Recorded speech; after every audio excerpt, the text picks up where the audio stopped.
Hare Krishna. Okay. Yeah, just a minute.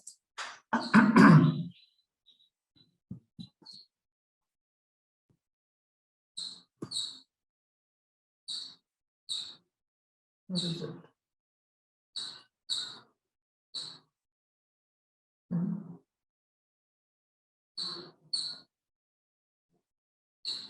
Where are we supposed to be? 84.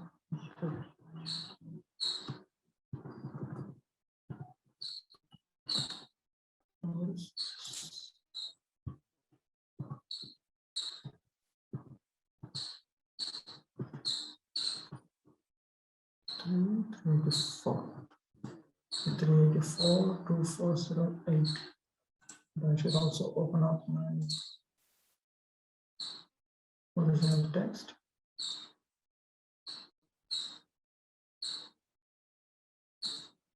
This is something I script down. So let me see if I can open.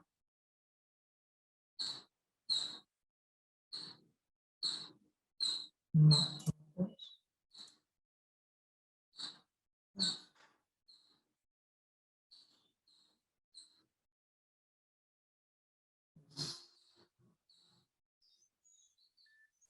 Okay.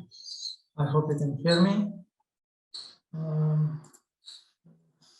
Forward. Krishna. Yes, I can hear, Prabhu. All right. Okay. Okay.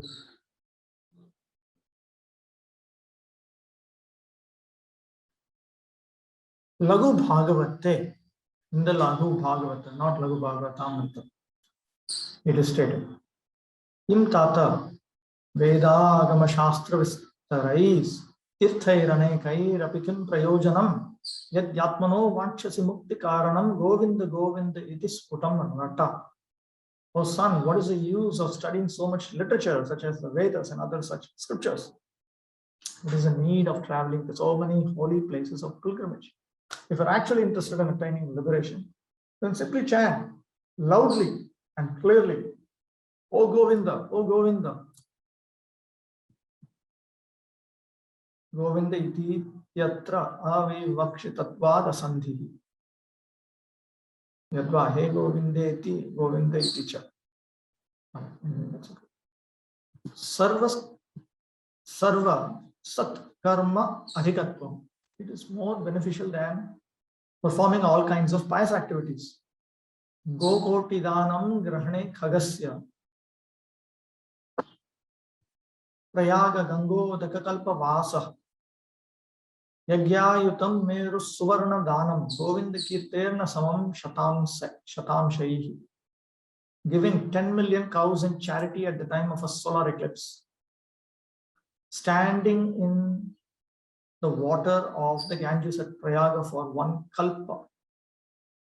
Performing 10,000 sacrifices and donating as much gold as is found at Mount Sumeru. These pious acts are not equal to 100th the chanting of the holy name of Govinda.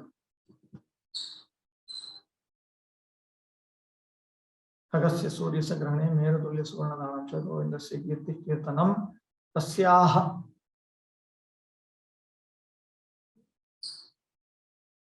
Shatamshaihi Shatamshanam Ekenapya Amshena Samam na Syadityartha. Evam Kutrachit Padye Phala Vishesha Pradatvena Kutrachit cha Phala Rupatvena Sarvakarmabhyo Dhikatvam Drashtavya. So in some verses like this, we come across specific benefits, and sometimes chanting of the holy name of Lord Govinda itself is stated to be the result.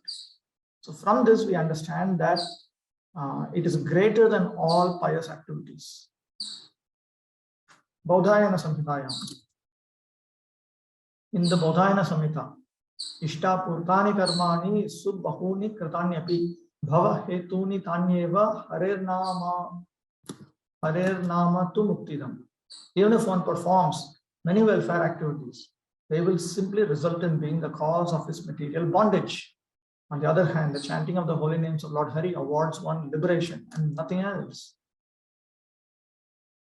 Garude in Garuda Purana, Sri Shaunakambarish Samvade, in the conversation between Shaunaka and Ambarish.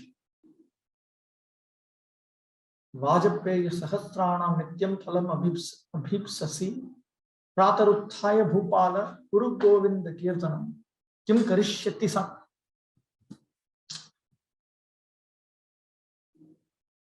Kim karishyati sankhena, kim yogair maranayaka, muktimikshasi Rajendra, Guru Govinda Kirtanam.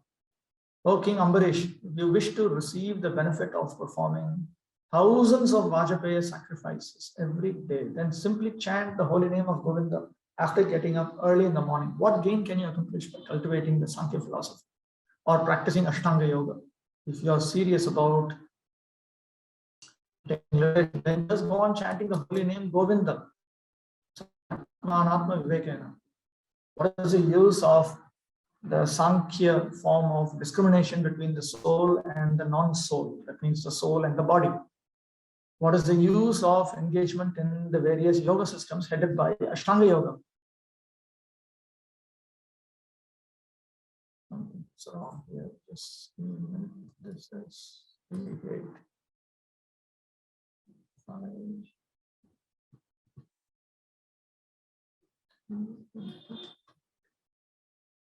Eshabi karmantargatva. Okay.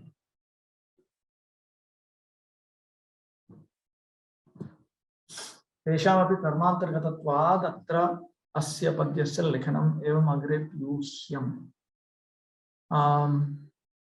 Sankhya, Yoga, they're all parts and parcels of karma or varnashma dharma. Therefore, this verse has been written, this verse has been presented here. Evam agre piyushyam. This should be inferred from the verses that appear in the future too, in this section. This is a nice verse. This verse. Tritiya skandhe. Shri Kapila Devam Prati Devahut Yuktau. Devahuti spoke the following verse to Kapila as found in the third canto of Srimad Bhagavatam. Aho bato shwapachoto gariyan yajihvagre vartate namatubhyam. Te pustapaste juhur sasnuradya brahma nuchur nama grananti yete. O my Lord, persons who chant the holy names of your Lordship are far, far advanced in spiritual life, even if born in families of dog eaters. Such chanters have undoubtedly performed all kinds of austerities and sacrifices, bathed in all sacred places, and finished all scriptural studies. So,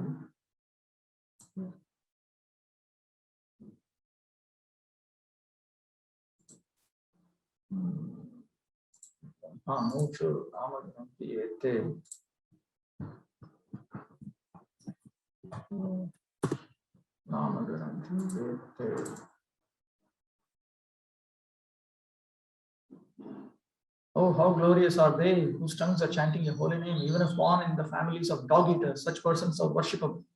Persons who chant the holy name of your Lordship must have executed all kinds of austerities and fat sacrifices and achieved all the good manners of the Aryans.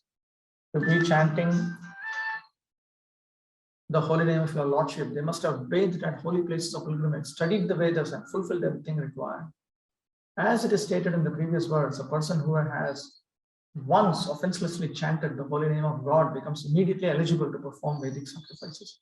One should not be astonished by the statement of Srimad Bhagavatam. One should not disbelieve or think, how by chanting the holy name of the Lord can one become a holy man, to be compared to the most elevated Brahmana? To eradicate such doubts in the minds of unbelievers, this verse affirms that the stage of chanting the holy name of the Lord is not sudden, but that the chanters have already performed all kinds of Vedic rituals and sacrifices. But that the chanters have already performed all kinds of Vedic rituals and sacrifices. It is not very astounding, for no one in this life can chant the holy name of the Lord unless he has passed all lower stages, such as performing the Vedic ritualistic sacrifices, studying the Vedas, and practicing good behavior like that of the Aryans. All this must first have been done. Just as a student in a law class is to be understood to have already graduated from general education, anyone who is engaged in the chanting of the holy name of the Lord, Hare Krishna, Krishna Krishna, Hare Hare, Hare Rama, Rama Rama, Hare Hare, must have already passed all lower stages. It is said that those who simply chant the holy name with the tip of the tongue are glorious. One does not even have to chant the holy name and understand the whole procedure, namely the offensive stage, offenseless stage, and pure stage. If the holy name is sounded on the tip of the tongue, that is also sufficient. It is said herein that Nama, a singular number, one name, Krishna or Rama, is sufficient. It is not that one has to chant all the holy names of the Lord. The holy names of the Lord are innumerable, and one does not have to chant all the names to prove that he has already undergone all the processes of Vedic ritualistic ceremonies. If one chants once only, it is to be understood that he has already passed all the examinations. Not to speak of those who are chanting always, 24 hours a day. It is specifically said here, Tubhyam, unto you only. One must chant God's name, not as the Mayavadi philosophers say, any name, such as a demigod's name or the names of God's energies. Only the holy name of the Supreme Lord will be effective. Anyone who compares the holy name of the Supreme Lord to the names of the demigods is called Pashandi or an offender. The holy name has to be chanted to please the Supreme Lord, not for any sense gratification or professional purpose. So even though Prabhupada is talking about chanting only a single name, that single name has to be chanted with the exclusive intent to please the Supreme Lord. This is what is meant by saying you must engage in pure devotional service unto Krishna while you are chanting the holy name.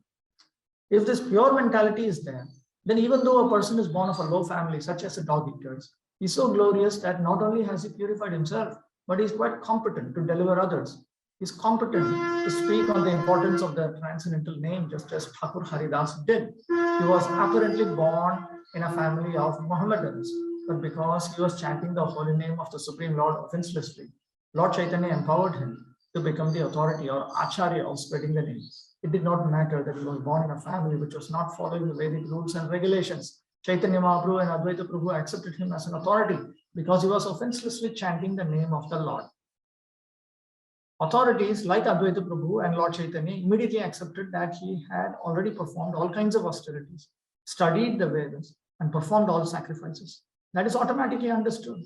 There is a hereditary class of Brahmins called the Smarta Brahmins, however, who are of the opinion that even if such persons who are chanting the holy name of the Lord are accepted as purified, they still have to perform the Vedic rites or await their next birth in a family of Brahmins so that they can perform the Vedic rituals. But actually, that is not the case. Such a man does not need to wait for the next birth to become purified. He is at once purified. It is understood that he has already performed all sorts of rites. It is the so-called Brahmins who actually have to undergo different kinds of austerities before reaching that point of purification. There are many other Vedic performances which are not described here. All such Vedic rituals have been already performed by the chanters of the holy name. The word Juhu Wuhu means that the chanters of the holy name have already performed all kinds of sacrifices. Sasnuhu means that they have already traveled to the holy places of pilgrimage and taken part in purificatory activities at those places. They are called Arya because they've already finished all these requirements, and therefore they must be among the Aryans, or those who are qualified themselves to become Aryans. Aryan refers to those who are civilized, whose manners are regulated according to the Vedic rituals. Any devotee who is chanting the holy name of the Lord is the best kind of Aryan. Unless one studies the Vedas, one cannot become an Aryan. But it is automatically understood that the chanters have already studied all the Vedic literature. The specific word used here is Anuchuku, which means that because they have already completed all those recommended acts, they have become qualified to be spiritual masters. The very word Grananti, which is used in this verse, means to be already established in the perfectional stage of ritualistic performances. If one is seated on the bench of a high court and is giving judgment on cases, it means that he has already passed all legal exams and is better than those who are engaged in the study of law or those expected to study law in the future.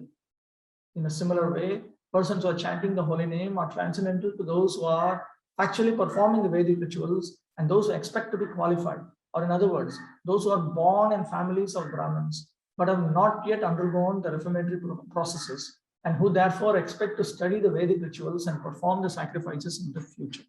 There are many Vedic statements in different places saying that anyone who chants the holy name of the Lord becomes immediately freed from conditional life, and that anyone who hears the holy name of the Lord, even though born of a family of dog eaters, also becomes liberated from the clutches of material entanglement. So, it's a very remarkably significant statement. Okay.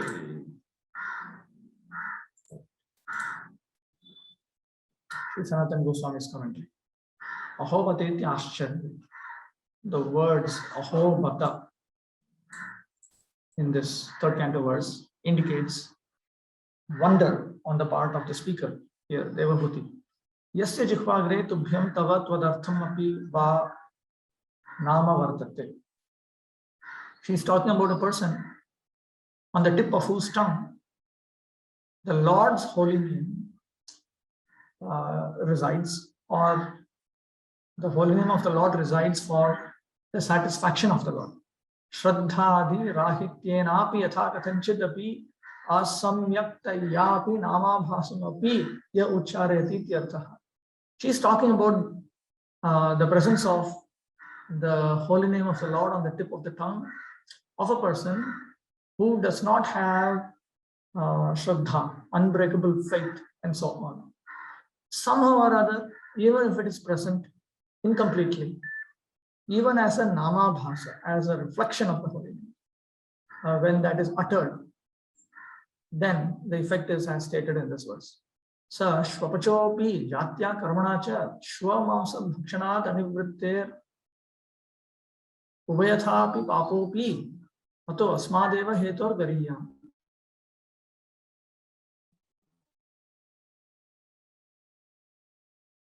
For this particular reason, even though that person might be a sinful person by birth as a dog eater, or because of the activity of eating dog flesh, still it's better.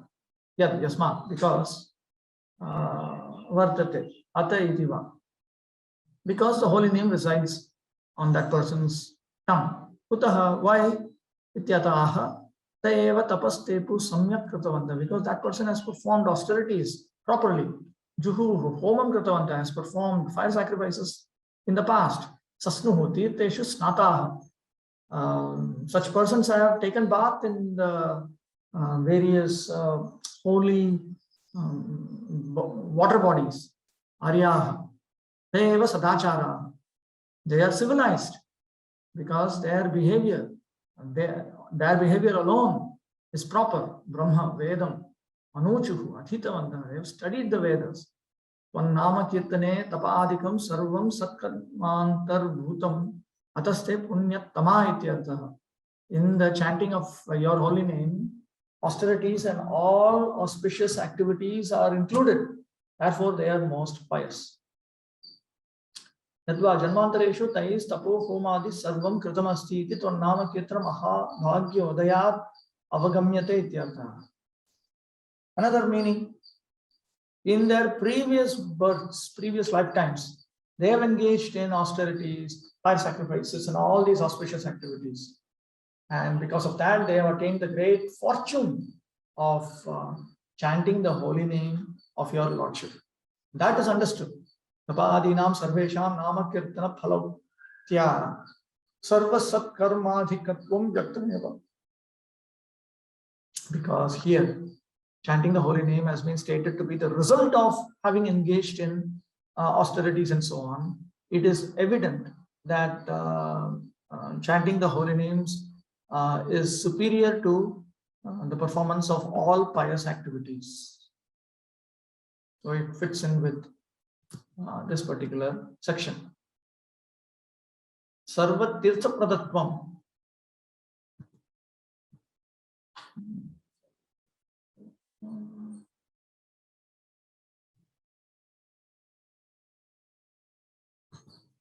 Is correct. Just a minute. I have a feeling something is wrong here. Sarvartha Pradatvam. My God, see. Sarvartha Pradatvam.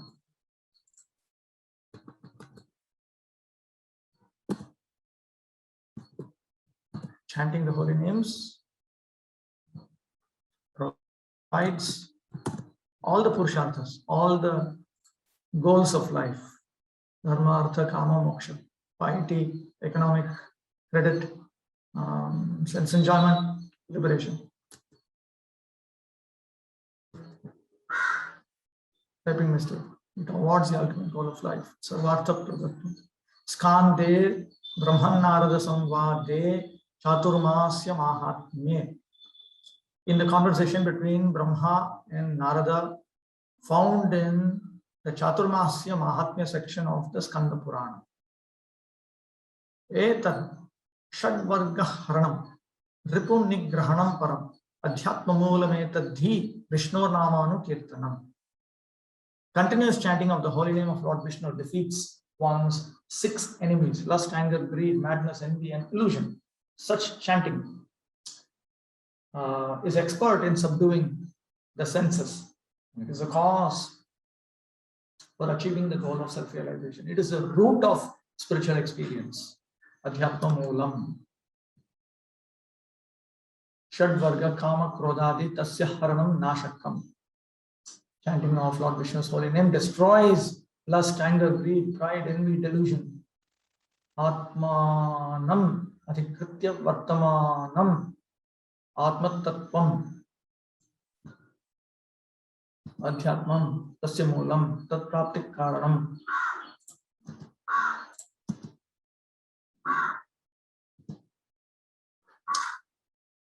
It helps one attain, it is a root of self-realization. It helps one attain self-realization.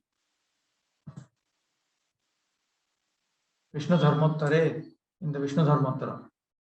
Hridi Kritva Tatha Kamam Abhishtam Vijapungava Ekam Nama Japedyastu Shatam Kaman Avapnuyat. If one chants even a single holy name of the Supreme Lord while maintaining some particular desire within his mind, he will not only find that his desire is fulfilled, but he will receive the fulfillment of 100 more desires.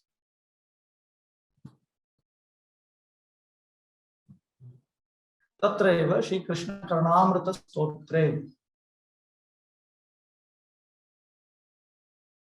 In Krishna Karnamrita Stotra. No, sorry. Tatreva Shri Krishnamrita Stotre. I'm sorry. In the Krishnamrita Stotra. This is not Krishna Karnamrita. This is different.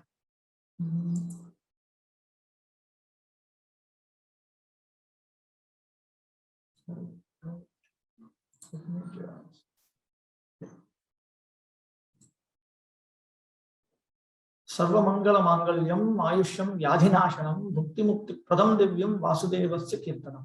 Chanting the holy name of Vasudeva awards one all kinds of auspiciousness. It is more auspicious than all auspiciousness. Increases one's duration of life, cures diseases, awards one material enjoyment and liberation, and finally takes one back to Godhead, and it is transcendental. Divyam, Lokatitam, Vaikuntha Loka Prapanat, Sachidananda Rupatvat Va. It is divine or transcendental. It is extraordinary. It is beyond the worlds, otherworldly, because it can take one to Vaikuntha Loka. Divyam Lokatitam, Vaikuntha Loka Prapanat, Sachidananda Rupatvat Va. And it is also transcendental because it itself is the form of Sachidananda. In Narayana Vyuhastave. In the Narayana Vyuhastava, it is stated, Parihaso Pahasadhyai Vishnor Gnanti Namate Krithar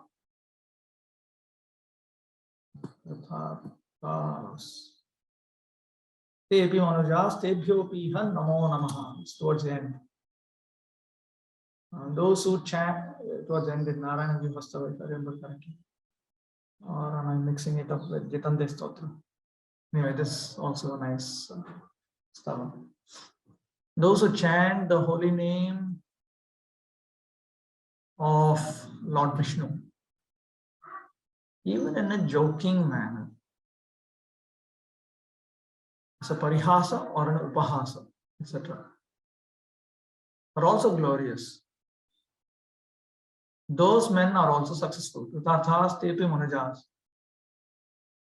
Tepyo piha namo namaha. I also offer my respectful obeisances unto them.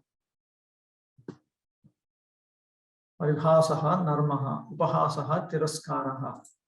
Adya shabdat sanketasto bhadi.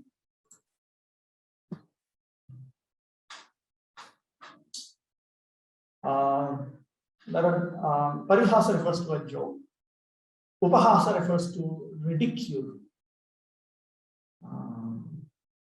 Adyahi refers to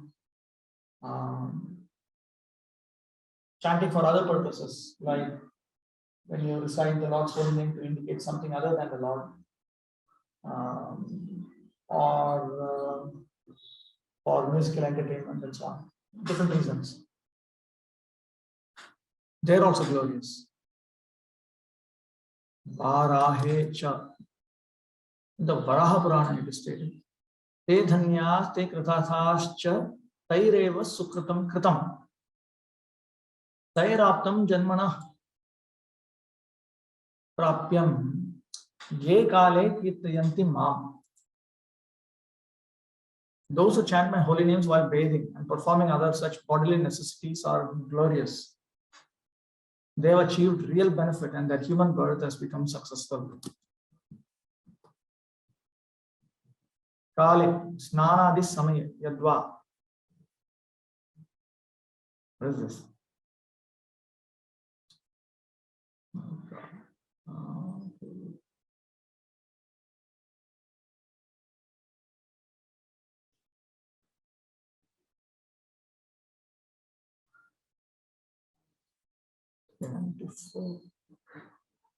Kale snanadi samaya yadva prakara plasheshena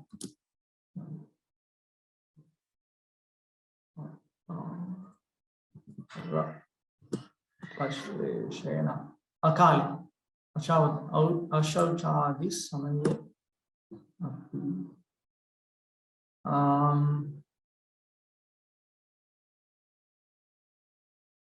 So whether they chant the holy names at appropriate times, like while taking bath, or whether they chant the holy names at inappropriate times, during times being unclean, even at that time, if they chant, then they'll become perfect. They're fortunate. Spoken by Lord Varaha. Visheshataha kalau. Especially it is so in the age of Kali. Sakrit ucharayante tadurham chakritatmanam kalau yuge harir nama te kritarthana samshayaha. There is no question of doubting the fact that those who chant Lord Hari's holy names, even once, are most glorious. In the age of Kali, it is rarely seen that a sinful person will take to the chanting of the holy names of the Lord. Sakritapi, even once, ucharayanti ete kritarthaha. Those who utter the holy name even once, their purposes will be achieved. Ekadasha Skandhecha, and it is stated in the 11th canto of Srimad Bhagavatam, Kalim Sabhajayantya Gunagya Sarabhaginaha Yatra Sankirtane Naiva Sarvaswartho Bhilabhyate.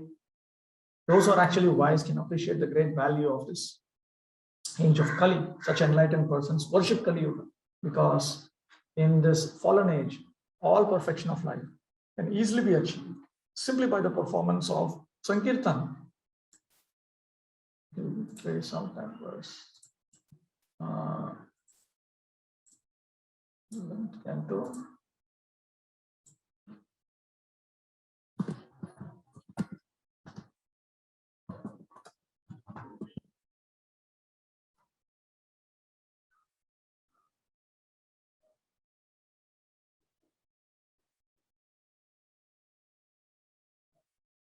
Here is a purport by Prabhupada's disciples. It is stated here that among the 4 ages, Satya, Treta, Dwapara, and Kali Yuga is actually the best, because in this age, the Lord mercifully distributes the highest perfection of consciousness, namely Krishna consciousness, very freely. The word Arya has been defined by Srila Prabhupada as one who is advancing spiritually. The nature of an advanced person is to search for the essence of life. For example, the essence of the material body is not the body itself, but the spirit soul that is within the body. Therefore, an intelligent person gives more attention to the eternal spirit soul than to the temporary body. Similarly, although Kali Yuga is considered to be an ocean of contamination, there is also an ocean of good fortune in Kali Yuga, namely the Sankirtan movement. In other words, all of the degraded qualities of this age are completely counteracted by the process of chanting the holy names of the Lord. Thus, it is stated in the following words from the Vishnu Purana, Padma Purana, and Brihannaradya Purana. Dhyayan krite yajan yagyais tretayam dwaparerchayan yadapnoti tadapnoti kalau sankirtya keshavam. Whatever is achieved in Satya Yuga by meditation, in Treta by offering ritual sacrifices, and in Dwapara by temple worship is achieved in Kali Yuga by chanting the names of Lord Keshava congregationally. The Vedic process gradually lifts the conditioned soul, conditioned entity, out of the darkness of Ahankara, or false identification with the gross material body, and brings him to the platform of self-realization, or Aham Brahmasmi, I am spirit, soul, I am eternal. One has to make further progress to discover that although one is eternal, there is a superior eternal entity who is the Lord himself within one's own heart, within every atom in the material universe. Beyond this second phase of self-realization, there is the third and final stage of perfection, which is realization of Bhagavan, or the Supreme Personality of Godhead in his own abode. The Supreme Personality of Godhead is not primarily the superintendent of this world, but rather the enjoyer of his own world, which is beyond the most fantastic dreams of the conditioned living entity. In other words, although the king or president of a country is ultimately the controller of the prison department, the king or president derives actual pleasure within his own palace and not in administering justice to the foolish prisoners. Similarly, the Lord appoints the demigods to administer the material creation on his behalf, while he himself personally enjoys the ocean of transcendental bliss in his own transcendental kingdom. Thus, realization of the Lord within his own kingdom is far superior to the primitive understanding that the Lord is the creator of the prison of the material world. This realization of Bhagavan begins with understanding that there are innumerable Vaikuntha planets in the spiritual sky, and that on each of them, a particular expansion of Narayana dwells with his innumerable devotees who are attached to that particular form. The central and chief planet in the spiritual sky is called Krishna Loka, and there the personality of Godhead exhibits the supreme and original form of Govinda, as confirmed by Lord Brahma. Govindamadi Purusham Tamham Vajami. Lord Brahma also states, Ishvara Parama Krishna Sachidananda Vigraha, Radha Govinda Sarvakarna Karana. This love of Krishna and entrance into Krishna's planet in the spiritual sky is the most supremely perfect and exalted status of life, available anywhere, at any time, throughout the totality of existence. That perfection is available in Kali Yuga simply by chanting the holy names of God. Hare Krishna, Krishna Krishna, Hare Hare. Hare Rama, Rama Rama, Hare Hare. Therefore, every sane man, woman, or child should deeply understand the unprecedented opportunity offered by Chaitanya Mahaprabhu and seriously take up this chanting process. Only the most unfortunate and irrational person will neglect this transcendental opportunity.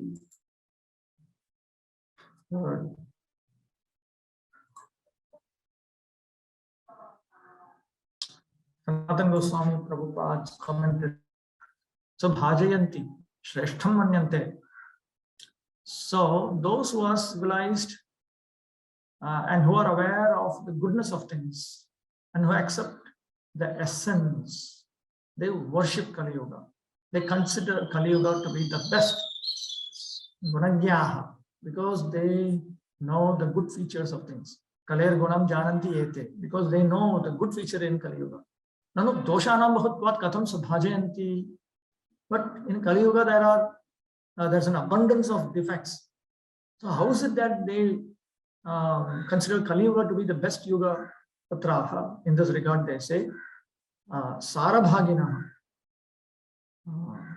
They are referred to as Sarabhagina, which means Gunagrahina. They only accept the good features of things.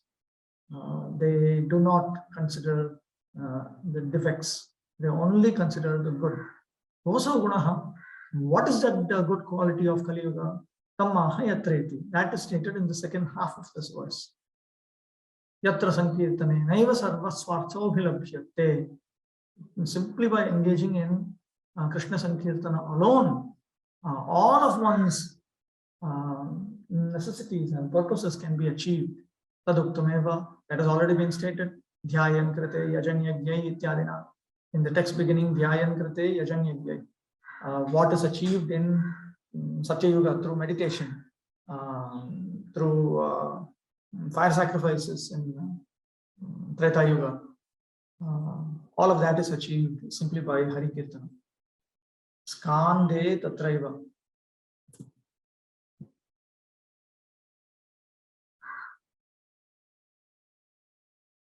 In the Skanda Purana,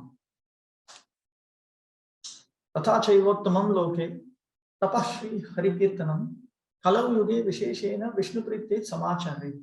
In this world, glorification of Lord Hari is the foremost kind of austerity. Therefore, to please Lord Vishnu in this age of Kali, one should continuously chant the holy names of the Lord. Uttamam tapaha, swadharma acharanam, chittaika agrata va. This is the best austerity. This is the best engagement in one's specific duty. This is the best focus of one's mind. Sarva Shaktimatvam, the omnipotence of the holy name, Skande, in Skanda Purana. Dana Vratta Tapastirtha Kshetradinam Chayastitaha, Shaktayo Deva Mahatam, Sarva Papa Harashubha, Rajasuya Shwamedhanam, Jnanasya Dhyatmavastunaha, Akrishya Harina Sarva, Sthapita Sveshu Namasu. The power to nullify sinful reactions that is invested in giving charity, executing vows, performing austerities, traveling to holy places of pilgrimage, worshipping the demigods, serving the devotees, conducting the Rajasuya sacrifice and horse sacrifice, and cultivating knowledge of self-realization. All of this potency has been invested in the holy names of the Supreme Lord. Devanam, Mahatam cha, Sadhunam, Shubhascha, Mangalavahaha, Rajasuyadinam cha, Ya Shaktayaha, Tasarva. The potencies of the Devas and of the great souls, the sadhus. All of that is found in the holy name. These powers, they are auspicious, they bring about auspiciousness. They are found in the Rajasuya and so on.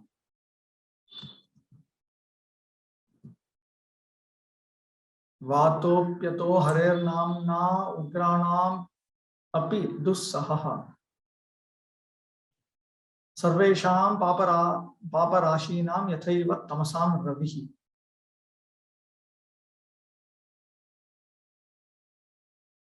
As the sun dissipates darkness, the holy name of the Supreme Lord destroys even the most grievous sinful reactions when chanted. Something seems wrong.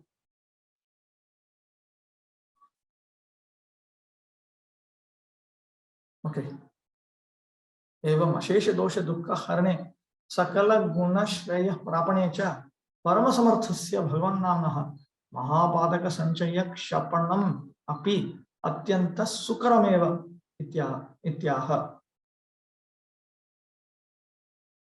The holy name of the Supreme Personality of Godhead is absolutely, supremely capable of destroying unlimited defects and distresses, and is capable of bringing about all auspicious qualities and welfare, benefit. For the holy name of the Supreme Personality of Godhead to destroy reactions to greatly degrading sinful activities is extremely easy.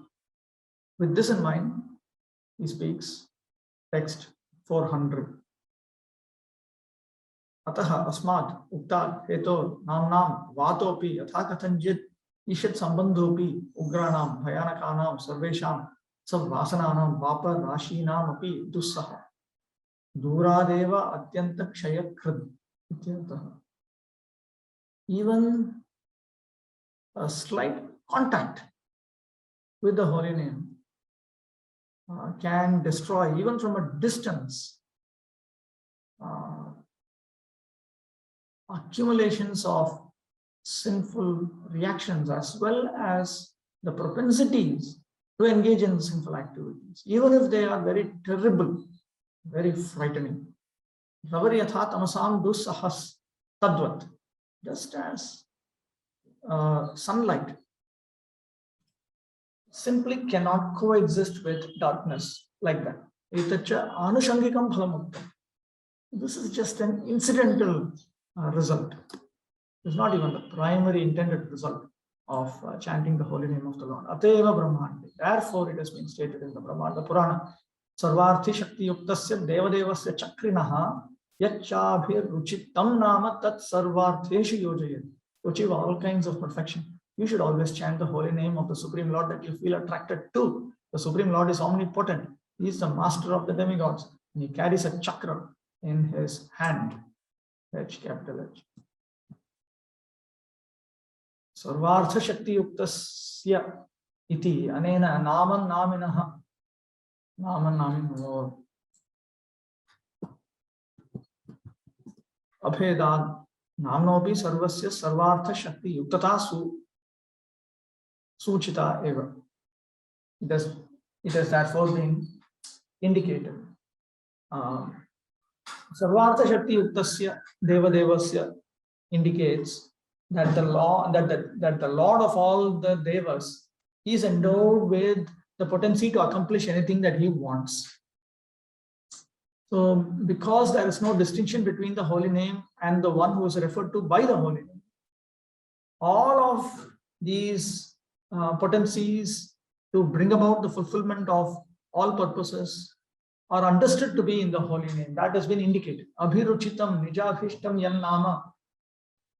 You can chant the name that you find an attraction for, the name that you cherish. Etacha bhakti visheshena.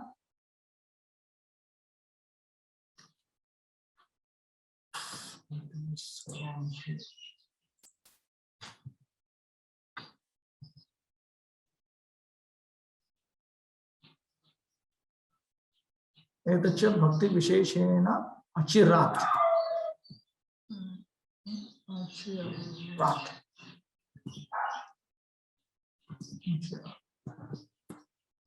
Samyak sarvartha siddhyabhikshayoktam. Those who have a special type of devotion to the holy name, for them, they can attain all of their purposes completely. Jagat Anandakatvam.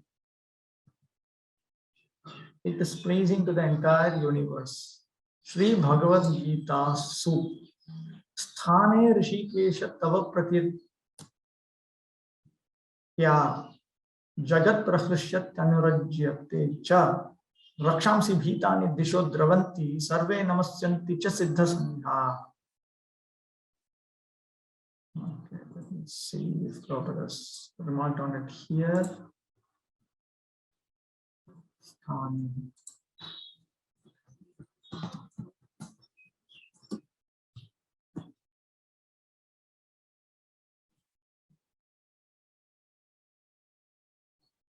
Let me read it anyway. Arjuna, after hearing from Krishna about the outcome of the battle of Kurukshetra, became enlightened. And as a great devotee and friend of the Supreme Personality of Godhead, he said that everything done by Krishna is quite fit. Arjuna confirmed that Krishna is a maintainer and object of worship for the devotees and the destroyer of the undesirables. His actions are equally good for all. Arjuna understood herein that when the battle of Kurukshetra was being concluded in outer space, there were present many demigods, siddhas, and the intensity of hands. And they, because Krishna was present there. When Arjuna saw the universal form of the Lord, the demigods took pleasure in it, but others who were demons and atheists could not stand it when the Lord was praised. Out of the natural fear of the devastating form of the Supreme Personality of God, they fled. Krishna's treatment of the devotees and the atheists is praised by Arjuna. In all cases, a devotee glorifies the Lord because he knows that whatever he does is good for all. Now here, we find here a reference to glorification of the Supreme Lord. By glorifying you, the universe rejoices and is becoming attached to you. Sthane iti avyayam yuktam iti asmin arthe. Sthane, means it is appropriate. Hey Rishikesha, oh Rishikesha, yata evam tvam adbhuta prabhavo bhaktavatsalascha, because your prowess is wonderful and you are affectionate to your devotees. Ataha, therefore, tava prakirtya mahatmya sankirtanena, by glorifying you, which means by engaging in the sankirtana of your glories. Not kevalam ahameva prakrishyami, I alone. It is not that just I alone become delighted, kintu rather jagat sarvam prakarshena krishyati, harsham prapnoti. Specifically, the entire universe becomes delighted. Etat sthani yuktam ityartha. This is appropriate. Tatha jagat anurujyate cha anuragam cha upaiti iti yat. Apart from that, the universe also becomes attached to you. It attains attachment to you. Tatha rakshamsi bhitani santi. And the rakshasas become frightened. Disha pratidravanti vegena palayante iti yat.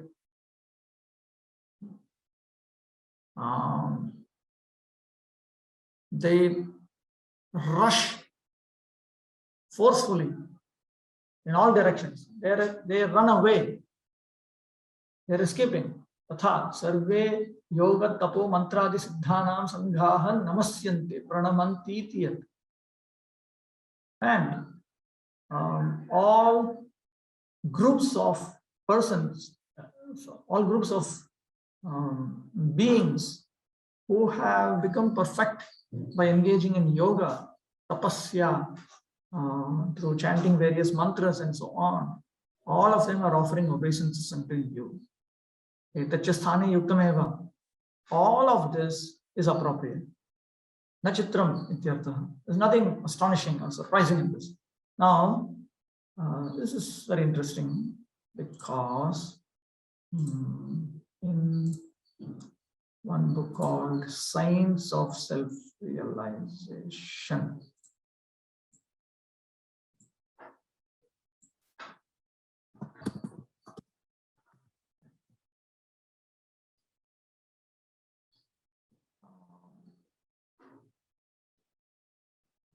there is a section in which Prabhupada is discussing with a professor of philosophy and South Asian languages from the University of California in America. And that gentleman, he says that the Bhagavad Gita does not talk about any constant chanting of the holy name. So that, in that regard, Prabhupada, he says, but I'm surprised to see that in the last paragraph of your letter, you say it is an indisputable fact that the Bhagavad Gita, not to mention the Vedas, does not require such constant chanting. I think that you missed the following verse in the Bhagavad Gita, apart from many other similar verses. Atatam kirtayanto mam yatantasya dridhavrata namasyantasya mam bhaktya nitya ukta upasate. And then he says, so I do not know how you can say indisputable. And if you want references from the Vedas, I can give you many. And then he quotes here. This is accepted by the exemplary disciple Arjuna, who has perfectly learned the conclusion of spiritual science from the Yogeshwara, the master of mystic knowledge, Krishna. Recognizing Krishna to be the supreme Brahman, Arjuna addresses him, Sthane Rishikesha. The world becomes joyful hearing your name, and thus do all become attached to you. The process of chanting is herein authorized as a direct means of contacting the supreme absolute truth, the personality of God. So this Sthane Rishikesha, Prabhupada also brought it out as evidence from Bhagavad Gita regarding the process of chanting. Okay, then let's move on.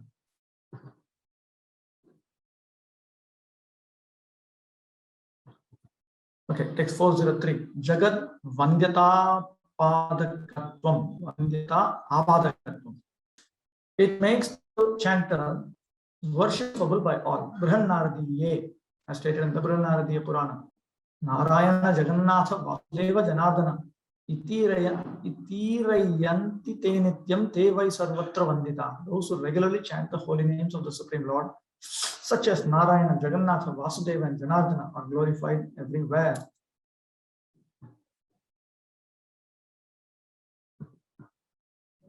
Shri Sutoktam Tatreva Yagyadhvaja Upakhyana Ante, at the end of the story of Yagyadhvaja, which is narrated in the same literature, Suta Goswami speaks the following verse. Swapan bhanjan vrajam stishtan uttishtamscha vadams tatha ye vadanti harer nama tebhyo nityam namo namaha. I offer my repeated obeisances unto those who chant the holy name of Lord Hari while sleeping, eating, walking, standing, or speaking. Vadanti.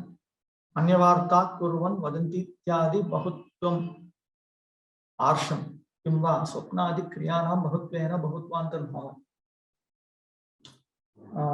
While talking about different things, when they chant the holy name, they're considered glorious. And despite their having different types of dreams and being engaged in different types of activities, they chant the holy names, they are glorious. Namo Nama Ityantena Vandyata Siddhayev. The very fact that they are being offered repeated obeisances is an indication that they have come to the status where they are meant to be glorified by the entire world. In Narayana Vyuhastave, in the Narayana Vyuhastava, Sri Shudra Pukkaso Vapi Ye Chanye Papayo Nayaha Kirtayanti Harim Bhaktya Tebhyo Piha Namo Namaha. Obeisances should be offered to women, Shudras, dog eaters, and others who are beyond the purview of Vedic society, if they devotedly glorify the holy names of Lord Hari. Agatyeka Gatitvam. Agatyeka Gatitvam, how to explain? The only shelter for those who have no shelter. Pad me, Brhat Sastranama Kathana Ramdhe, in the Padma Purana. At the beginning of the discussion about the Sahasranama, the 1,000 names of the Supreme Lord, at the beginning of the large section, that's called Brihad Sahasranama. The following verse appears. Ananya Gatayo Matya Bhoginopi Param Tapaha Jnana Vairagya. Something's wrong. Okay. Ananya Gatayo Matya Bhoginopi Param Tapaha Jnana Vairagya Rahita Brahmacharyadi Varjita Sarvadharmo Jita Vishnur Namamatraika Jalpaka Sukhena Yam Gatim Yanti Nadam Sarvepi Dharmika. Super verses. Those who are always engaged in sense gratification, who have no fixed goal of life, who always inflict pain on others, who are devoid of spiritual knowledge and detachment, who do not practice celibacy, and who never follow religious principles, if they joyfully chant the holy names of Lord Vishnu with a little faith, they can attain a destination that is rarely achieved by even the most pious people.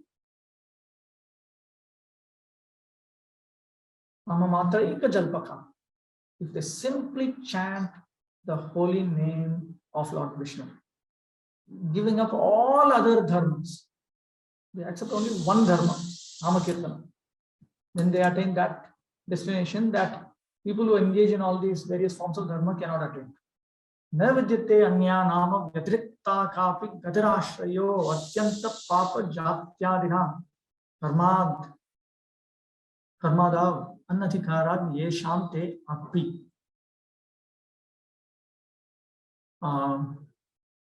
Mortal beings who have no shelter other than the holy names of the Lord.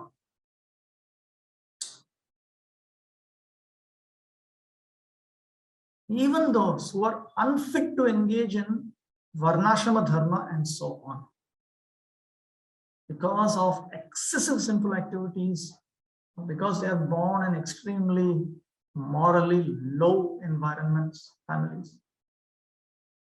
Varnashrama Dharma requires some pre-qualifications. First of all, one has to be sufficiently self-controlled. Otherwise, you cannot carry out The men cannot carry out Purusha Dharma, the women cannot carry out Stri Dharma also. Has to have sufficient control over body, mind, intelligence, speech, and so on, in order to execute Varna Dharma, Ashrama Dharma, Stri Dharma, and so on. That requires some eligibility. Bhagavata Dharma, it's not like that. Bhagavata Dharma, you just need to be sufficiently interested. Sufficiently interested. That's all. That's all. Because you're a spirit soul, you're anyway. Bhagavata Dharma is spiritual Dharma. We are all spiritual beings ultimately. So it can be engaged in, but Varnashrama Dharma is much more complex. So what do you do with people who are unfit to engage in Varnashrama Dharma, which is actually a lot of us, a lot of our people. Our people can chant Hare Krishna, go for Mangalarti, but if you tell them to tolerate their spouse and avoid divorce, they find it so difficult.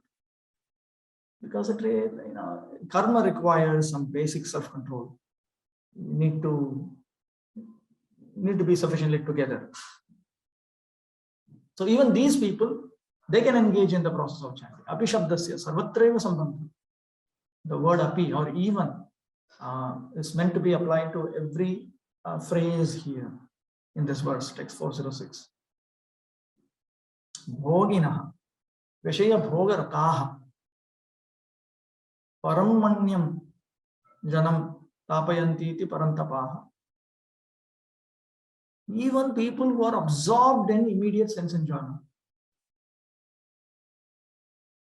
People who give trouble to others. Namamatram evaikam jalpanti yatha kathanchid ashraddhayapi vangmatrena uccha rayanti tathate. If they simply utter the holy name, just the holy name, even if they don't have unbreakable faith, just with their faculty of speech, they utter the holy name. Sarvadharmojita Vishnur Namamatraika Jalpaka Sukhena Yam Gatim Yanti Natam Sarvepi Dharmika. They attain that destination that others cannot attain. Okay, 408 is meant to be done next week. Okay, so I will stop with this. Let me first of all have a look at what kind of questions we have. Okay.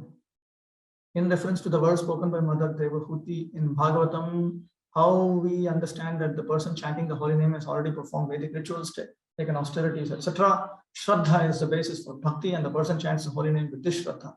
Why it is told that Vedic rituals and austerities causes one to chant the holy name? The Vedic method is, first of all, take an animal in the form of a human being. That means a person who is obsessed with sinful desires, a person who is interested in Anyabhilashita. First of all, upgrade him to the platform of karma in such a manner that he will never ever touch Anyabhilashita. Then upgrade him to the platform of jnana in such a manner that he will never ever touch Anyabhilashita or karma. And then upgrade him to the platform of bhakti so that he will never ever touch jnana or karma or Anyabhilashita. That is the Vedic method.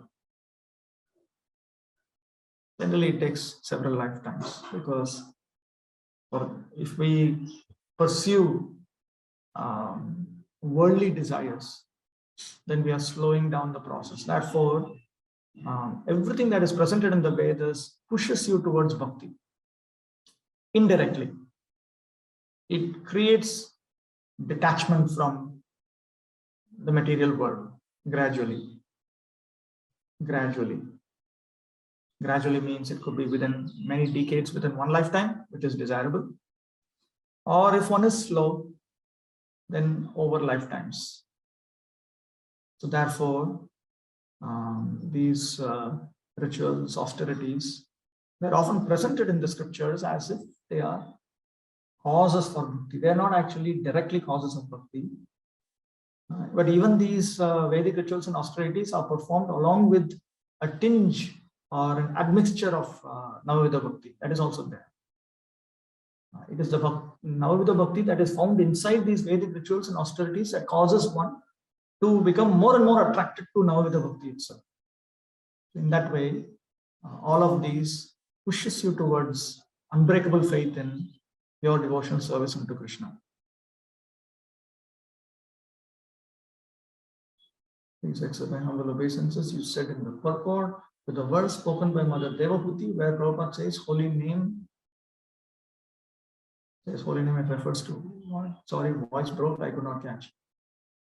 I don't know what I said. A single holy name. A single holy name. Not that you have to chant all the different holy names of the Supreme Lord. Also, benefits mentioned here for chanting the holy name are up to liberation maximum. Now, when you're talking to an audience that is interested in liberation, you have to talk about these things. Why is there no mention of resulting prema as a result of chanting the holy name? No, that is also mentioned elsewhere. In that particular verse, that much is spoken about because that is required. Holy name cures disease, etc. But we see some devotees losing to COVID. How do we understand? The holy name can do anything. He is Krishna himself. If he wants, he can do anything. No doubt about it. That doesn't mean that all of these are always applicable to everyone. I'll read out a section from Nectar of Devotion. Wait. Devotion.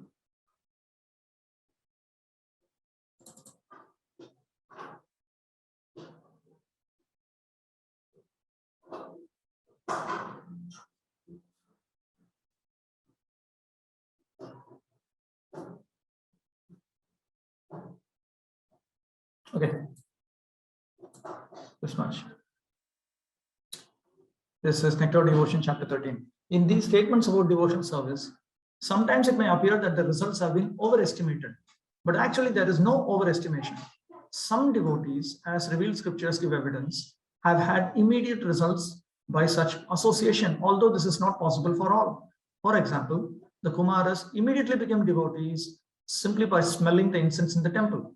Bilwangal Thakur simply heard about Krishna and then immediately gave up his beautiful girlfriend and started out for Mathura and Vrindavan, where he became a perfect Vaishnava. So these statements are not overestimations, nor are they stories. By story, Prabhupada means fiction. They are actual facts, but are true for certain devotees and do not necessarily apply to all. These descriptions, even if considered overestimations, must be taken as they are in order to divert our attention from the fleeting material beauty to the eternal beauty of Krishna consciousness. And for a person who is already in contact with Krishna consciousness, the desired results are not unusual.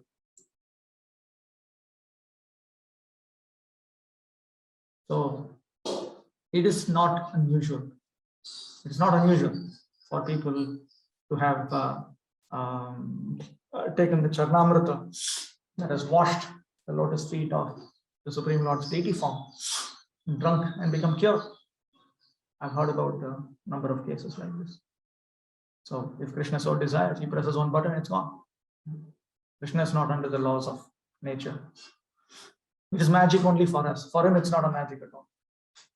All perfection can be achieved by performance of Sankirtana, but we hardly spend time in Sankirtana. Sankirtana means Samyak Kirtana, to properly utter the holy name of the Lord vocally. Now you can do it by singing, you can do it by reciting. There are various forms of Kirtana, and you do it properly, that is Sankirtana. Within ISKCON, we have this expression, Sankirtana means singing, dancing. That is just our own internal social convention, that is not the scriptural convention. What can be done by, especially by grihasthas, what is their best course? But why can't the householders engage in even singing Hare Krishna and dancing in front of their deities in homes? The homes are anyway supposed to be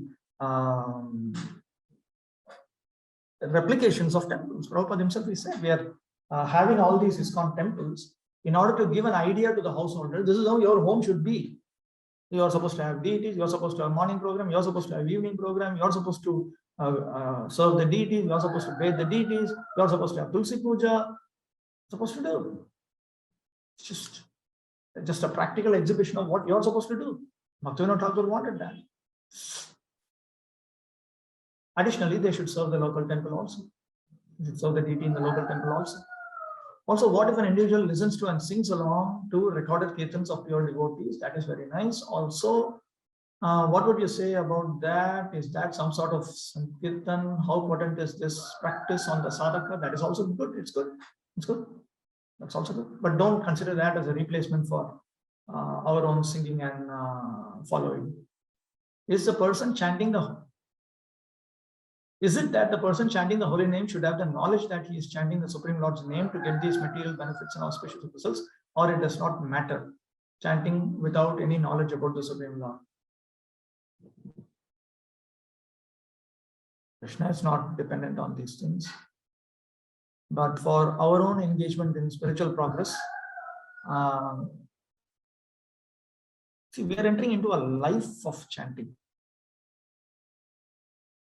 So step by step, right now we are giving 2 hours a day to Krishna, to the chanting of the Hare Krishna mantra. And then this is Bhaktivinoda Thakur's method. We are increasing, giving more and more time. But when we are not chanting Hare Krishna also, we should be avoiding offenses to the holy names and so on. So from our perspective, let us do all of these things. Let us do all of these things. Let us get to know, let us study Prabhupada's books, let us study Bhagavad Gita, Bhagavatam, Chaitanya Charitamrita, and get to understand these things. We'll not lose anything. There's no harm in any of this. So much benefit for one who chants the holy name even once. We are chanting daily and doing other devotional activities and service also to some extent at least. But neither are we purified of sinful desires, nor are we materially opulent, nor are we developing taste and attraction to the holy name and Krishna. So what is our position? Where do we go wrong? There are several things that are involved. If for those who are interested in making spiritual progress, Krishna will guide us towards making spiritual progress. And if you want to make spiritual progress, you have to keep this in mind, not these 2 things. There are 6 items which upgrade us, there are 6 items which downgrade us. So I do this, I do this, I do this, I do this, I do this, I do this, I do this, I do this. So I'm upgrading, downgrading, upgrading, downgrading. In that way, my whole life is simply a graph of up, down, up, down, up, down. And then days, weeks, months, years, decades go by. And then finally, we all wonder what's happening. What's happening is we are going up, we are going down, going up, we are going down.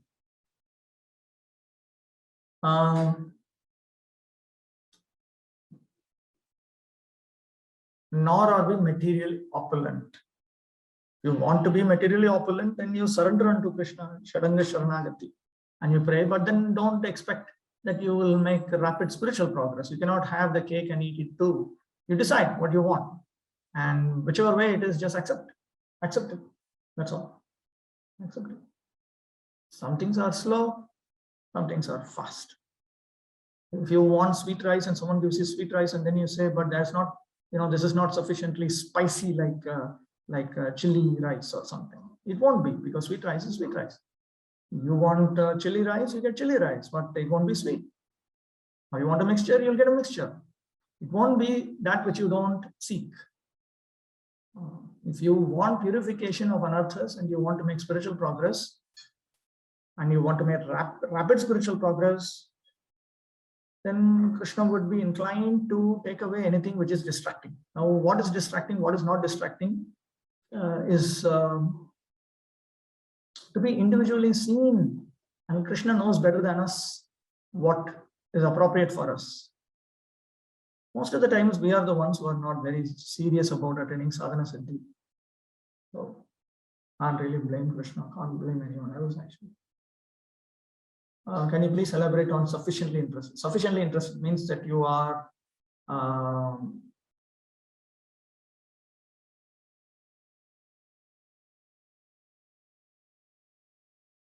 you're interested, like you are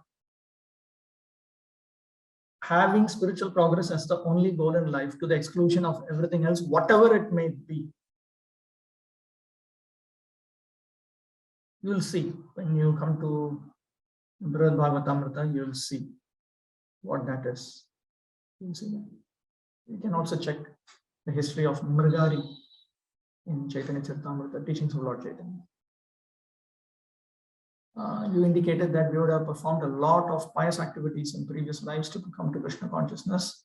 Many of us are unqualified, is it not by the mercy of the spiritual master or devotees we are engaged in devotional service and are chanting. So now that Bhagavatam statement talks about a lot of pious activities in two different senses, as Sanatana Goswami noted in Digdarshini.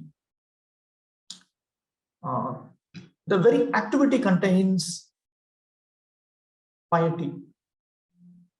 Just like 100 rupee note contains 5 rupee coin, but not in the literal sense. So like that, Shravanam Kirtanam Vishnu Smaranam Pada Sevanam Archanam Vandanam Dasyam Sakhyam Atmani Vedanam contains jnana and contains karma. That means it has the benefit of moksha, liberation. It has the benefit of pious credits or punya inside it. So it doesn't look like that. That is one meaning of that statement, that Bhagavatam statement by Mother Devahuti. Another is, then there are those who have been engaged in various pious activities and who are open to making spiritual progress, whatever it is, and they pray to Krishna that whatever it is, please help me come to you, even though I don't know. So then Krishna gradually brings these people over the lifetimes. And these people, they are generally, when they come to the point of Krishna consciousness, they have a very mature history of engagement in spiritual and pious activities within Vedic culture over several lifetimes. So they may seem much more steady. We are more or less like private candidates, just like an Indian school system. We have various states. You go through the school system, then you have 10th and 12th standards, or there are public examinations, which means that the examinations are conducted. There are common examinations conducted all over the state, same examinations, and the papers are corrected by teachers from other schools. And then you have private candidacy. There are those who don't go through the school system, but who directly prepare for the 10th exam or the 12th exam. IGNOU, things like this, similar to IGNOU, there are different facilities. So we are more or less like that. We are just coming in private exam quota. Then there are those people who over several lifetimes have worked it all the way up. So they become very surprised when they see that you can chant Hare Krishna and you have tendency to tell lies, you have tendency to be duplicitous, you do all kinds of silly things, things which are meant to have been worked out a long time back at the karma platform itself. Several lifetimes back you should have worked it out, and you guys still have these problems now. While you're engaged in the topmost activity, Krishna consciousness, you're obedient to Bhagavatam. I remember many years back, 1999, I had been in one place in Chennai named Mylapore, which is a little bit of a Vaishnava area, Sri Vaishnava area, Ramanuja area. And somehow I met one Brahmin, and he started talking to me. He was speaking in Sanskrit, or I was speaking in Sanskrit back. And he was asking me, what do you people do? And because he saw my appearance, and the local Lakshmi Narayan deity had gone out was taken on a walk, on a stroll. And everybody stood up and glorified. And then he asked me, he said, who are you? What are you? Then I said, I belong to this organization. And then he said, what do you do? So we chant this mantra, Hare Krishna mantra. And I said, we study Srimad Bhagavatam every day. Just because I said we study Srimad Bhagavatam every day, he immediately called me to his home and he gave me some milk that he had offered to his deities. And he said that I should be honoring you. I should fall at your feet. People are studying Bhagavata Purana on a daily basis. That is the topmost scripture. It's the topmost scripture. It's higher than even the Vedanta Sutra. I then informed Sri Bhakti-Vikas Maharaj, and then he said, actually, it's a fact. Prabhupada has just somehow allowed us to engage in the chanting of the Hare Krishna mantra on a daily basis with 4 regulative principles, informing us that we should avoid the 10 offenses, and we should study Bhagavatam and obey the Bhagavatam. This is actually, this is a very exalted activity, very, very exalted activity. So we should understand the unprecedented gift of Prabhupada's followers, because of which we are allowed to participate in this, even though we may not be in this, how do I say, standard track of coming into Krishna consciousness. Simply by mercy, we have been dragged in. So we should count our fortune. Inconceivable. Doesn't Sankirtana mean chanting in association of devotees, congregation chanting, as Prabhupada says? Yes, that is one meaning of Sankirtana. But there's also another meaning of Sankirtana, complete utterance of the holy name. But even then, it is executed in the association of like-minded devotees. It's executed in the association of like-minded devotees. That is there. That is always there.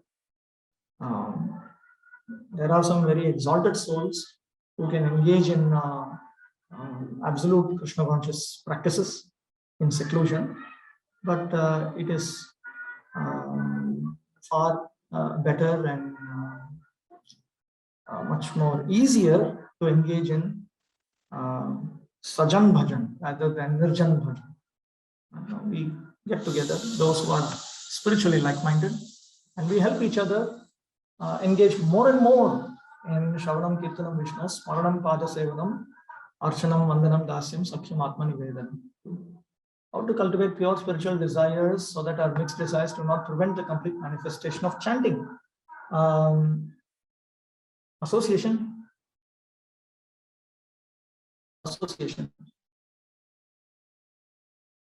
Association means the 6 activities. Dadati Prati Kritnati Kukhim Akhyati Prichati Bhunte Bhojayate Chaiva Shadvidam Priti Lakshanam.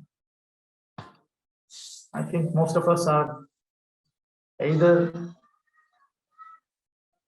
retreating in Krishna consciousness or are frozen in Krishna consciousness because we are unnecessarily engaging in these 6 activities with those with whom we shouldn't be doing it. When we come to nectar of instruction, we'll see that. That's also within this course. And he explains sadhana siddhi and kripa, sadhana siddha and kripa siddha. Sadhana siddha means that you take up the responsibility to make spiritual progress and attain the perfection of sadhana bhakti through the regular track. Kripa siddha means a person who by special mercy has come to that point. Like Prabhupada says that sometimes we see persons who attain some honorary, some people are given some honorary doctorate. Let me see if I can trace it out.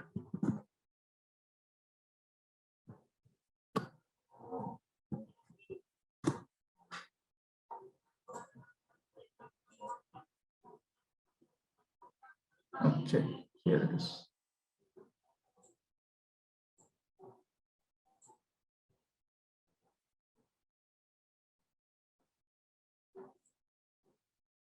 Elevation to this stage of ecstasy. The stage of ecstasy refers to Bhava Bhakti. Can be possible in 2 ways. One way is by constant association with pure devotees. The other way is by the special mercy of Krishna or by the mercy of a pure devotee of Krishna. Elevation to the ecstatic stage of life is generally attained through association with pure devotees, while elevation to that stage by the special mercy of Krishna or his devotees is very rare. See, it's very rare. It's very, very rare. And Bhaktivinoda Thakur, while talking about the community of Gaudiya Vaishnavas, within the community of Gaudiya Vaishnavas also, to come to the stage of Bhava Bhakti by the special mercy of Krishna or his pure devotee is very rare. He stated that, Jaiva Dharma. The purport is that one should execute devotional service rigidly in the association of devotees so that there will be certainty in raising oneself to that ecstatic position. In special cases, of course, there is special favor from Krishna. And although we should always expect that, we should not sit idly and simply wait for Krishna's special mercy. The regular duties must be performed. It is just as when sometimes it is found that a person who never attended school or college may be recognized as a great scholar, or an honorary degree from great universities may be offered to him. But this does not mean that one should avoid school and expect to automatically receive an honorary degree from some university. Similarly, one should devoutly execute the regulative principles of devotional service and at the same time hope for Krishna's favor or for his devotees' favor. So that is how Prabhupada has explained sadhana siddhi vis-a-vis kripa siddhi. Kripa siddhi is not you cannot actually say kripa siddhi is easier because it comes. When it comes, it comes. When it doesn't come, how can you say it's easy? There's nothing you can do to get kripa siddhi. Whereas there are many things you can do to get sadhana siddhi. So go with that for which success is guaranteed. Sadharana pratha, as Bhaktivinoda Thakur says, the ordinary pathway of spiritual advancement. Then there is the asadharana pratha. There is an extraordinary way by which some people have become spiritually advanced. When that comes, it comes. If it doesn't come, don't say that I will not make spiritual progress, because you have to take responsibility for your spiritual life. You cannot say it is Krishna, it is my guru, it is the devotees, it is my next door neighbor, it is my spouse, it is my child, it is my mother-in-law, my father-in-law, this one, that one, whatever it is. You alone. Purusha cheshta adrishta janani. A man's endeavor is the mother of his good fortune. Applies to a woman also.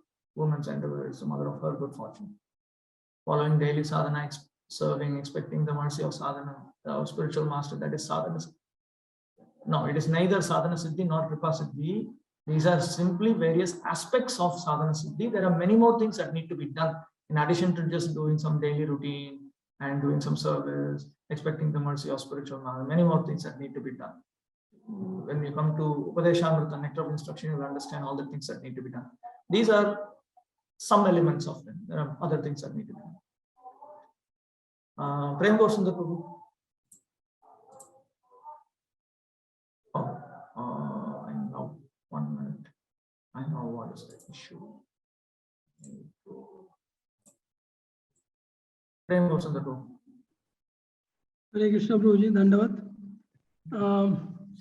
Prabhuji, in one of the verses, I think 392 or 393, Lord, it is said that the chanting of the holy name also gives material opulence, liberation and all that. So why should actually Krishna give material opulence? Because it will distract a devotee. The holy name is capable of giving all these things. There are some people who think that Krishna, that for material things you need to worship the demigods and so on, and for spiritual things you should worship Krishna. Even some of our own devotees have all these miserable misconceptions. You don't need to go anywhere. This one shopping mall has all the products. It's very important to understand this. But in general, our faith in Krishna, externally we keep saying that Krishna consciousness, this is all big things we talk. But when it comes to actual implementation, we are generally quite weak. How many people for material opulence will depend exclusively on Krishna by engaging in one or more of the 64 items of sadhana bhakti? No, they will immediately say, they'll immediately dismiss it as being impractical. The moment you think Krishna consciousness is impractical, you can no longer claim you have unbreakable faith in Krishna consciousness. Krishna bhakti koile sarva karma krita hai. To engage in Krishna consciousness, it is as good as doing everything else required to attain kama or artha or dharma or moksha. You just have to be patient and wait for the Lord to give it to you when he so desires. So for that you need to trust Krishna. Is it correct to say that he will give the material opulence only if it's not going to distract you from your bhakti, or if you are desiring it intensely, only then? In these two cases he will give, otherwise he will not give. Is it correct? Yes, Krishna is always disinclined to give us anything which harms us. But Bhaktisiddhanta Saraswati Thakur has made a very interesting remark. He has said that if we try to deceive the Lord by pretending to engage in devotion service, he will deceive you by fulfilling your material desires, and he will not help you attain spiritual progress. And he gives Daksha as an example. There was this Daksha who, in his previous life, he was Sati's father. He offended the greatest Vaishnava, Lord Shiva. And then next life, for which he was duly punished. And then even then, the result of that offense had stuck to his subtle body to such an extent that even in the next life, he cursed Narada Muni. When Narada Muni preached to 60,000 of Daksha's sons to take to exclusive devotional service. Exclusive devotional service means no sinful activities, no family activities. It's just engage in devotional service as like a sannyasi. I think that's the way I can explain it to an ISKCON audience, like a sannyasi. Or like a Naishtika Brahmachari, say something like that. So then he cursed Narada Muni. So Vishwanath Chakravarti Thakur remarks, see, the effect of that Vaishnava aparadha is still there. That is why he's still contaminated. Then he worships Lord. So in this life, if I remember correctly, in this life, he worships Lord Vishnu, performs great austerities, and he offers the Hamsaguhya prayers. And then finally, he is blessed by the Lord to have a wife and have lots of children. I think that's when he had lots of children. And then, but you can see that. So Vishwanath Chakravarti says, the Lord's blessing itself is a deception on the Lord's part. This man pretended as if he's a great devotee. The Lord is pretending as if he's a great well-wisher of that great devotee. That's all. You cannot play the fool with the Lord. Ravana puts on the dress of sannyasi, comes to kidnap Sita. Sita sends Maya Sita. So it's a great drama in which the villain is trying to deceive the heroine. The heroine has already put a topi on the villain. You cannot. Bhaktisiddhanta Saraswati Thakur was especially sensitive about the attitudes with which we engage in Krishna consciousness. If everything goes well, we'll have another course on the glories of the Gaudiya Vaishnava Parampara, in which we'll study the life of Prabhupada and Bhaktisiddhanta Saraswati Thakur and others. There we'll get to see in further detail. Prabhuji, can we also say, like you said, we in ISKCON, many of us have actually got the good fortune because of Prabhupada. So is it correct to say Prabhupada's followers. Prabhupada's followers, these people who by somebody's mercy have come into devotional service are more likely to be distracted and deceived?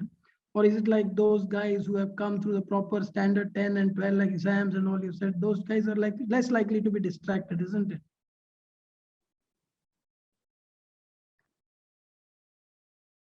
Maya will continue to attack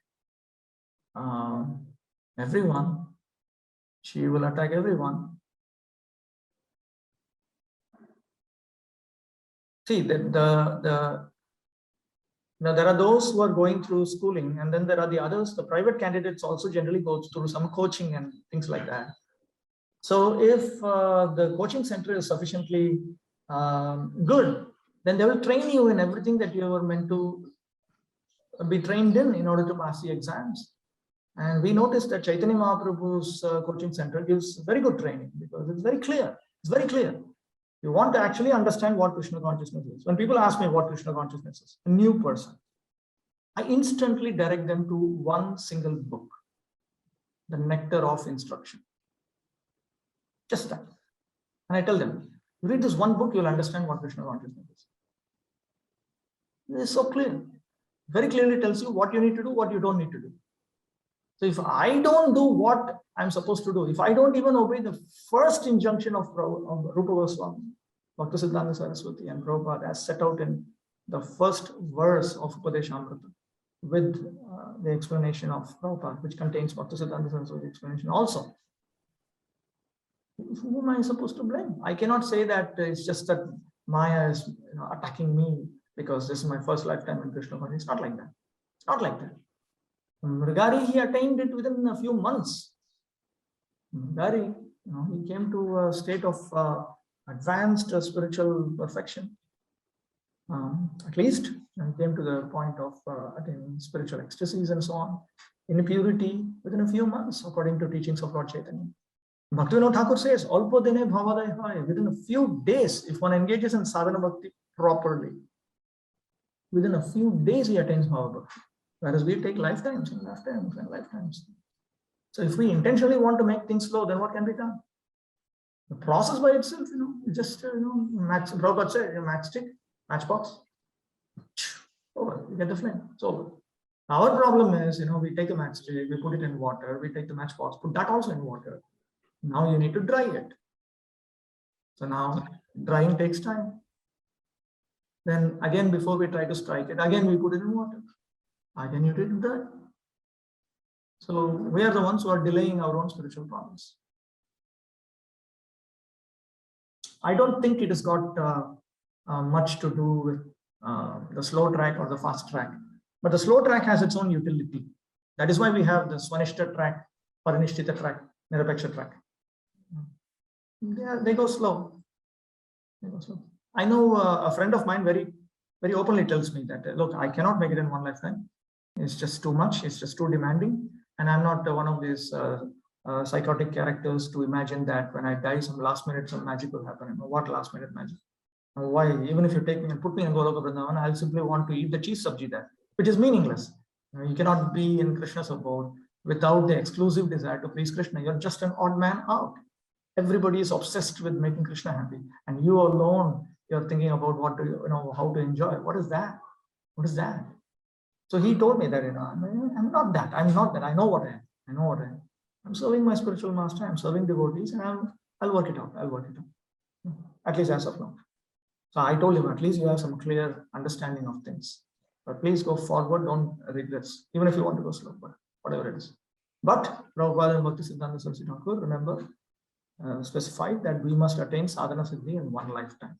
We must take up that responsibility. It's up to each and every one of us. It is a doable process. It's not otherwise. Thank you. Thank you. Thank you. We should be really serious in our sadhana bhakti, as you have. Okay. With regards to devotees doing chanting different things to achieve different results, not exclusively depend on Hare Krishna mantra.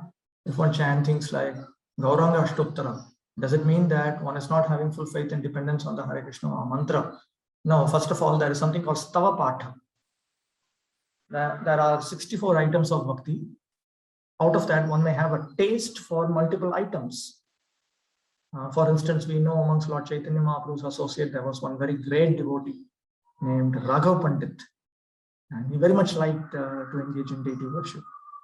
It's nice, and Lord Chaitanya liked it.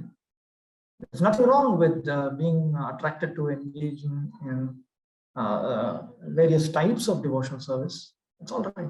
They're absolute. There's no, from the absolute point of view, they're all transcendental, and one may have a spiritual taste for one particular item. So there is something called Stava Patha, to recite notable prayers. And that is nice. That is nice. That also comes in through devotion itself. Very, very nice. Stava Patha, reciting notable prayers.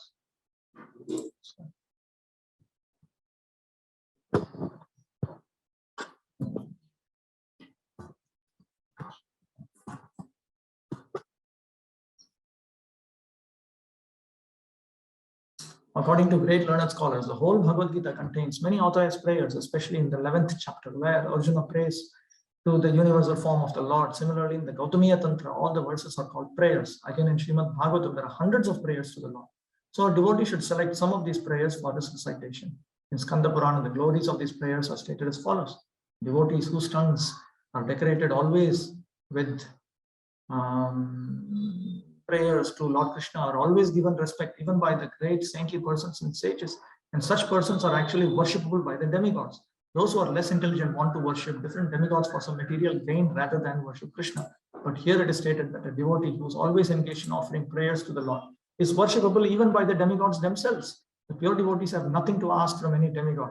Rather, the demigods are anxious to offer prayers to the pure devotees. In the Nrsimha Purana, it is stated, any person who comes before the deity of Lord Krishna and begins to chant different prayers is immediately relieved from all the reactions of sinful activities and becomes eligible, without any doubt, to enter into the Vaikuntha Loka. It's very nice. So that Gauranga Ashtotra Shatanama Stotram, like that, there are many, many beautiful prayers. There are 12 names of Nityananda, 12 names of Lord Gauranga. So many beautiful prayers given by our acharyas. Excellent prayers. And if you're attracted, you should first of all understand that Krishna has blessed you with such attraction. Very nice. It is very nice. So in addition to chanting Hare Krishna, one can do all these other items of devotion service. Why are they there? They are there in order to make us sevon mukha, to make us inclined to serve Krishna completely. Sevon mukhehi jihpadau swayameva spuratya. When we chant the holy name of Lord Krishna and engage in devotion service, while being inclined to serve Krishna with our body, mind, words, and everything else, that inclination, that is the most important thing. We have that, then the Supreme Lord's name, form, qualities, pastimes, everything reveals to our spiritual senses.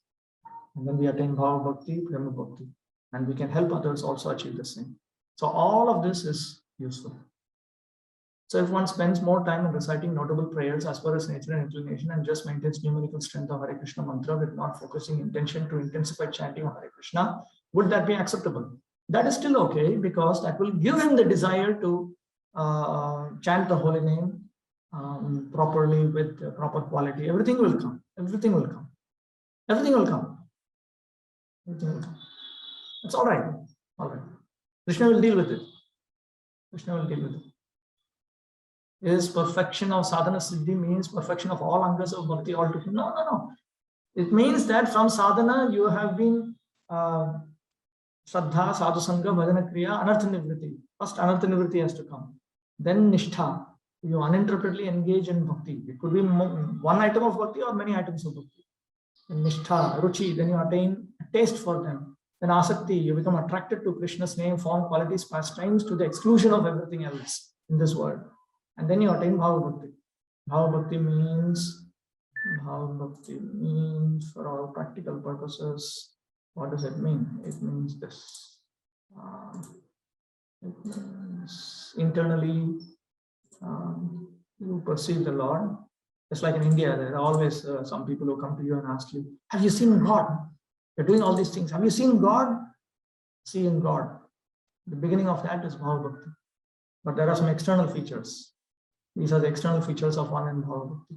He's always anxious to utilize his time in the devotional service of the Lord. He does not like to be idle. He wants service always, 24 hours a day without deviation. He's always reserved and perseverant. He's always detached from all material attraction. He does not long for any material respect in return for his activities. He's always certain that Krishna will bestow his mercy upon him. He's always eager to serve the Lord faithfully. He's very much attached to the chanting of the holy names of the Lord. He's always eager to describe the transcendental qualities of the Lord. He's very pleased to live in a place where the Lord's pastimes are performed. If you want to understand these 9 symptoms of Bhava Bhakti better, and you should, I should, all of us should, read chapter 18 of Nectar of Devotion. It gives further detail for each of these items. One may have more inclination towards reading books and less inclination towards other angas. That's fine, that's fine. But nevertheless, chanting Hare Krishna mantra has been made the supreme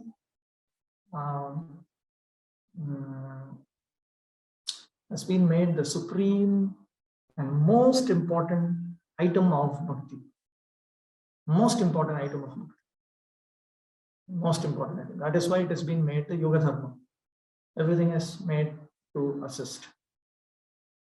Also, the Hare Krishna mantra propels us further in Krishna consciousness at a faster rate. It is a process by which you are most in touch with Krishna. The different things. When you engage in Namashraya Bhakti, you will understand. When you engage in the 64 items of Bhakti, while trying to increase Nama Kirtana, Nama Ucharana, utterance of the holy name of the Lord, then you understand. There are some things you understand only by experience. And all of us should try. It is coming from Haridas Thakur. All right. So we'll stop with this. It's already 12. If you have any further questions, we can discuss in the Telegram group. All right. Vanchakalpatarubhyascha kripasantabhyo च पतितानां पावनेभ्यो वैष्णवेभ्यो नमो नमः.